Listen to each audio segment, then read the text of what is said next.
வணக்கம் நேயர்களே, நீங்க கேட்டுக்கொண்டிருப்பது கமெண்ட்ரி 325.2 சூப்பர்மேனுக்கு அப்புறம் டிசியோட செகண்ட் ப்ராஜெக்டா வந்த படம் தான் சூப்பர் கேர்ள். நான் அந்த படத்தை பார்த்துட்டேன். சோ அதனால இந்த படத்துக்கு போகலாமா வேணாமான்னு கேட்டீங்கன்னா, நீங்க super girl woman of tomorrow அந்த காமிக்க படிக்காதவங்களா இருந்தீங்கன்னா தாராளமா போயிட்டு இந்த படத்தை பாருங்க. ஏன்னா ஆக்ஷன் சீக்வன்ஸ் எல்லாம் நல்லா பண்ணியிருந்தாங்க. அவ்வளவுதான். பட் ஒருவேளை நீங்க உமன் ஆஃப் டுமாரோ காமிக்க படிச்சுட்டு என்ன போலயே எப்படிடா 200 பேஜுக்கிற காமிக்க வெறும் 2 மணி நேரம் லைவ் ஆக்ஷன் ஃபிலிமா அடாப்ட் பண்ணிருக்காங்க அப்படின்னு ஒரு எக்ஸ்பெக்டேஷன்லயே போகணும்னு இருந்தீங்கன்னா, நான் சிம்பிளா சொல்லிக்கிறேன். இந்த படத்துல டைட்டில தவிர காமிக்ல இருந்து 1.1% தான் லைவ் ஆக்ஷனுக்கு அடாப்ட் பண்ணிருக்காங்க. மிச்சம் மீதி இருக்கிற எல்லாத்தையுமே அவங்க ரொம்பவே ரஷ் பண்ணி எழுதியிருக்காங்க. சரி, காமிக்ல இருந்து 1.1% அடாப்ட் பண்ணிருக்காங்கன்னு சொன்னீங்க. அதெல்லாம் என்ன விஷயம்னு கேட்டீங்கன்னா, அந்த 1% சூப்பர் கேர்ள் ரூத்தி அந்த இந்த படத்தோட வில்லன் கிரிம். மீதி இருக்க அந்த 0.1% காமிக்ல வர மாதிரி இவங்க ஏகப்பட்ட பிளானட்ஸ்க்கு போறாங்க. பட் காமிக்ல இருக்கிற அந்த ஜர்னிய இந்த இடத்துல நம்மளால ஃபீல் பண்ணவே முடியாது. ஆனா இது எல்லாத்தையும் தாண்டி ரொம்பவே முக்கியமா எந்த ஒரு பிளானட்டுக்குமே ஒரு வித்தியாசம் கூட இல்லங்க. எல்லாமே ஒரே மாதிரி தான் இருக்குது. லைக் ஒன்னு பயங்கர இடிஞ்சு போன ஒரு சிட்டில ஒரு பார் இருக்குது. அந்த பார்ல ஏலியன்ஸ் அண்ட் ஹியூமன்ஸ் இருக்காங்க. இல்லனா ஒரு காலியான கிரவுண்ட், அங்க ஒரு லேக். அவ்வளவுதாங்க. இப்படிதான் இருக்கும் எல்லா பிளானட்டும். பட் ஒரே ஒரு பிளானட் மட்டும் தான் ரொம்பவே வித்தியாசமா கதைக்கு ஏத்த மாதிரி இருந்தது. ஆனா அது காமிக்லயே இருந்தது. அதுதான் டூ சன் பிளானட். அந்த பிளானட்ல எல்லோ சனும் வரும், கிரீன் சனும் வரும். சோ அது மட்டும் தான் கொஞ்சம் வித்தியாசமா இருந்தது. பட் அத ட்ரைலர்லயே காமிச்சிட்டாங்க. சோ இப்போ புரிஞ்சுக்கோ, காமிக்ல இருந்து அந்த 1.1% தான் அவங்க அடாப்ட் பண்ணிருக்காங்கன்னு. அதனால இதுக்கப்புறம் சூப்பர் கேர்ள் படத்துக்கு போகிறதோ போகாததோ உங்களோட தனிப்பட்ட முடிவு. ஆனா இந்த வீடியோல நம்ம என்ன பார்க்க போறோம்னா, காமிக்ல இருந்து என்னதான் கொஞ்சம் விஷயம் அவங்க அடாப்ட் பண்ணி எழுதி இருந்தாலும் மத்த விஷயம் நமக்கு ஏன் ஒர்க் ஆகல, அததான் இந்த வீடியோல நம்ம பார்க்க போறோம். சோ தொடங்குவோமா? ஓப்பனிங் வீடியோக்குள்ள போகிறதுக்கு முன்னாடி நான் சூப்பர் கேர்ள் படத்துல இருந்து எந்த விதமான ஸ்பாயிலரும் சொல்ல போறது இல்ல. சோ நீங்க ஜம்முன்னு உட்கார்ந்து வீடியோ பார்க்கலாம். அதாவது இந்த படத்தோட கதையை எடுத்துக்கிட்டோம்னா நமக்கு ட்ரைலர்லயே சொல்லிருப்பாங்க. ரூத்தினிங்கிற ஒரு சின்ன பொண்ணு தன்னோட ஃபேமிலியோட ரிவெஞ்ச்காக கிரிம் ஆஃப் தி ஹெல்லோ ஹில்ஸ்னு சொல்லக்கூடியவன ரிவெஞ்ச் எடுக்கணும். அவ்வளவுதான் இந்த படத்தோட கதையே. ஆனா இந்த கதைக்குள்ள நம்ம சூப்பர் கேர்ள் வந்து சேர்ந்திருப்பாங்க. ஏன்னா கிரிப்டோவால. பட் இதே விஷயம் தான் காமிக்லயே பண்ணிருப்பாங்க. ஆனா ஏன் காமிக்ல அது ஒர்க் ஆச்சு, இங்க அது ஒர்க் ஆகல? ஏன்னா காமிக்ல நம்ம சூப்பர் கேர்ளும் ரூத்தியும் கிரிம்ம தேடி போகிறதே அவ்வளவு பெரிய ஜேர்னியா இருக்கும். அண்ட் அந்த ஜேர்னிக்குள்ள இவங்க ரெண்டு பேரோட மோட்டிவும், அதாவது தன்னோட ஃபேமிலிக்காக ரிவெஞ்ச் எடுக்கணும்ங்கற ரூத்தியும் கிரிப்டோவை காப்பாத்தணும்ங்கற காராவும் ரெண்டு பேருமே ஒருத்தங்கள புரிஞ்சுக்கிட்டு அவங்களோட மோட்டிவை ரெண்டு பேருமே கேரி பண்ணிக்கிட்டு போற மாதிரி தான் அந்த கதை இருக்கும். பட் படத்துல எந்த இடத்துல இவங்க ரெண்டு பேருமே ஃப்ரெண்டோ இல்ல டீமோ எந்த இடத்துல இவங்க ரெண்டு பேரும் புரிஞ்சுக்கிட்டாங்கன்னே தெரியல. ஏன்னா கிரிம்ம தேடி போகிற ஜேர்னி மாதிரியே இல்லங்க. ஏன்னா சில இடத்துல கிரிம்மே இவங்களை தேடி வந்திருப்பானா பாத்துக்கோங்களேன். அதனால இவங்க ரெண்டு பேருமே ஒருத்தங்கள புரிஞ்சுக்கிறதுக்கான அந்த ரைட்டிங்க சுத்தமா இல்ல. சரி, கதையில தான் ரைட்டிங்ல கேரக்டராச்சும் ஒழுங்கா இருக்கும் பார்த்தா அதுவும் பயங்கரமா அடி வாங்குது. பட் இந்த கதையில முக்கியமான கேரக்டர்ஸ் எடுத்தா வெறும் 3 பேர் தான். ரூத்தி, காரா, அப்புறம் இந்த படத்தோட வில்லன் கிரிம். அவ்வளவுதான். ஆனா இந்த 3 பேர்லயும் காராக்கு மட்டும் தான் நல்ல ரேட்டிங் கொடுத்திருப்பாங்க. பட் அதையும் கடைசியா சொதப்பி இருப்பானுங்க. என்னன்னா காமிக்லயும் சரி படத்துலயும் சரி நம்ம ரூத்தியை ரிவெஞ்ச் எடுக்க விடாம காரா எப்பவுமே தடுத்துட்டு இருப்பாங்க. ஏன்னா ரிவெஞ்ச்ங்கிறது எப்பவுமே ஒரு சொல்யூஷன் ஆகாதுல. அதை தான் நம்ம காரா காமிக்ல ரூத்திக்கு புரிய வச்சிருப்பாங்க. பட் படத்துல அது என்னதான் ஸ்டார்ட் டு எண்ட் வரைக்கும் மெயின்டைன் பண்ணியிருந்தாலும் கடைசியில நம்ம காரா ஒன்னு பண்ணுவாங்க பாருங்க.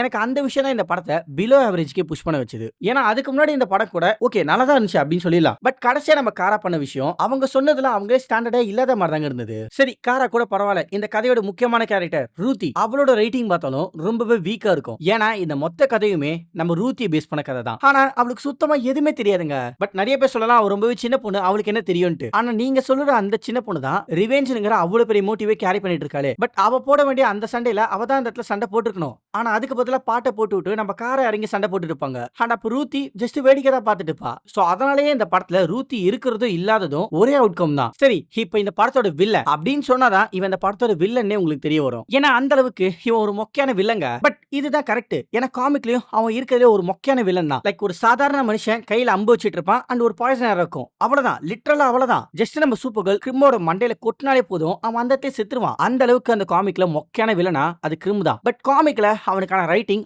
அவ்வளவு சூப்பரா இருக்கும். ஏன்னா சூப்பர் கேர்ளால அவனை கண்டுபிடிக்கவே முடியாது. அதனாலதான் ரூத்தி அண்ட் காராவோட ஜேர்னி அவ்வளவு பெருசா இருந்திருக்கும். அண்ட் அதனாலதான் காரா அண்ட் ரூத்தியோட ரைட்டிங்கும் அவ்வளவு சூப்பரா இருக்கும். சோ அந்த அளவுக்கு முக்கியமான கேரக்டர் தான் கிரிம். பட் படத்துல பாத்தீங்கன்னா டே யாரா நீ, உனக்கு என்ன தானே வேணும், நீ என்ன இந்த படத்தோட வில்லனா, சரிடா ஓகேடா நம்பறேன்டா, அப்படி வரமா போய் நில்றா அப்படிதாங்க சொல்ல தோணுமே. ஏன்னா அந்த அளவுக்கு சம இரிட்டேட்டிங்கான கேரக்டரா இருக்கும். பட் ரைட்டர்ஸ் அவனை இரிட்டேட்டிங் கேரக்டரா எழுதவே இல்ல. அவனை சீரியஸா தான் எழுதி இருக்காங்க. ஆனா அவனை பார்க்கும்போது யாரா அவன் மூஞ்சி ஃபுல்லா ஆணியஸ் வந்துக்கிறான் அப்படிதான் கடுப்பாகும். சோ இந்த படத்தோட வில்லன் கிரிம்மோட கேரக்டர் மட்டும் ஒழுங்கா எழுதி இருந்தா காரா அண்ட் ரூத்தியோட கேரக்டர் நல்லா எழுதி இருக்கலாம். அண்ட் படமும் சூப்பரா இருந்திருக்கும். சோ படத்தோட வில்லனே சரியான மொக்கையா இருக்கும்போது எதுவுமே பெருசா செட் ஆகலங்க. அப்ப என்னடா அவ்வளவுதான், இதுக்கு மேல டிசி மொத்தமா படுத்துருச்சா, மறுபடியும் கோட்டை முதல்ல இருந்து ஆரம்பிக்கணுமா அப்படிலாம் கேட்டீங்கன்னா கண்டிப்பா கிடையாது. நான் மார்வல்ல இதோட ஒஸ்டான படம்லாம் பார்த்திருக்கேன். அதான் நம்ம தலைவன் சோனி கிண்டி வச்சிருப்பானே ஒரு யூனிவர்ஸ, அததான் சொல்றேன். அந்த படத்தோடலாம் இந்த படத்த கம்பேர் பண்ணா இதெல்லாம் எவ்வளோ பரவால்ல.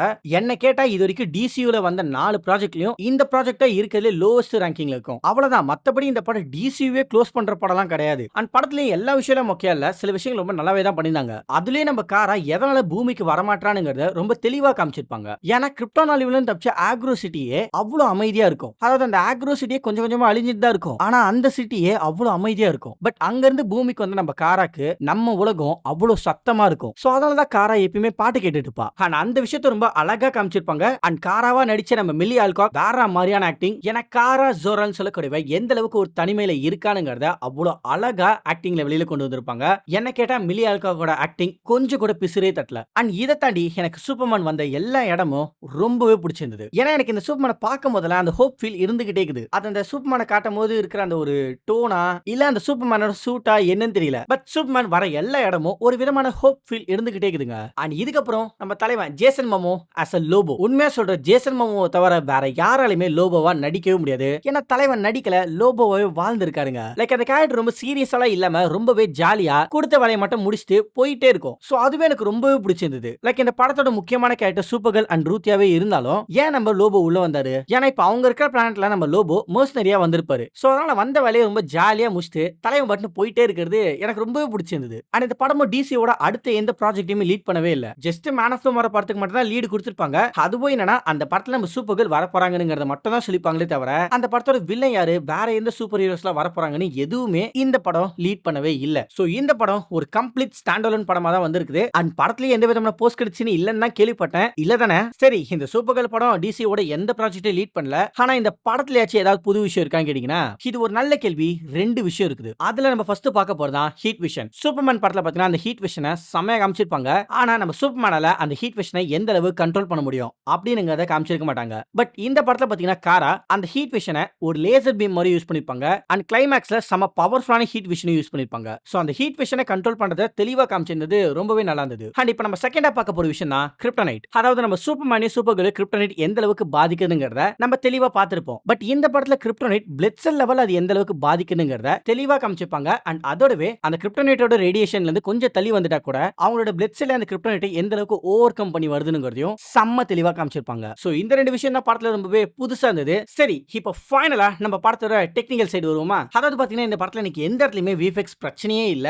ஆனா ஒரு இடத்துல மட்டும் விஎஃப்எக்ஸ் என் கண்ணே உறுத்த ஆரம்பிச்சது. அதுதான் சூப்பர் கேர்ள் பறக்கிற சீன். ஆக்சுவலா பாத்தீங்கன்னா அந்த மாதிரியான ஷாட்டை சூப்பர்மேன் படத்துல ரொம்ப நல்லாவே பண்ணிருப்பானுங்க. பட் சூப்பர் கேர்ள் படத்துல அதை மேட் வச்சு தான் எடுத்திருக்காங்கட்டு ரொம்ப தெளிவா தெரிஞ்சது. ஆனா சில பேர் கிரிப்டோவோட விஎஃப்எக்ஸ் தான் ரொம்பவே மோசமானச்சுலாம் சொல்லியிருந்தாங்க. எனக்கு அந்த மாதிரிலாம் எதுவுமே தெரியல. எனக்கு என் கண்ணை உறுத்துனது எல்லாமே சூப்பர் கேர்ள் பறக்கிற சீக்வன்ஸ் தான். அதுவும் அந்த க்ளோஸ் அப்ல எடுத்திருப்பாங்களே அதுதான். பட் மத்தபடி எனக்கு அந்த ஸ்பேஸ்ஷிப் அந்த ஒவ்வொரு பிளானட்ஸ் எந்த இடத்துலயுமே எனக்கு விஎஃப்எக்ஸ் பிரச்சனையாவே தெரியல. ஆனா நல்லா நோட் பண்ணனா சில எக்ஸ்ப்ளோஷன் சீன் மட்டும் கொஞ்சம் பிசிறு தட்டும். அவ்வளவுதான். சோ அவ்வளவுதான்.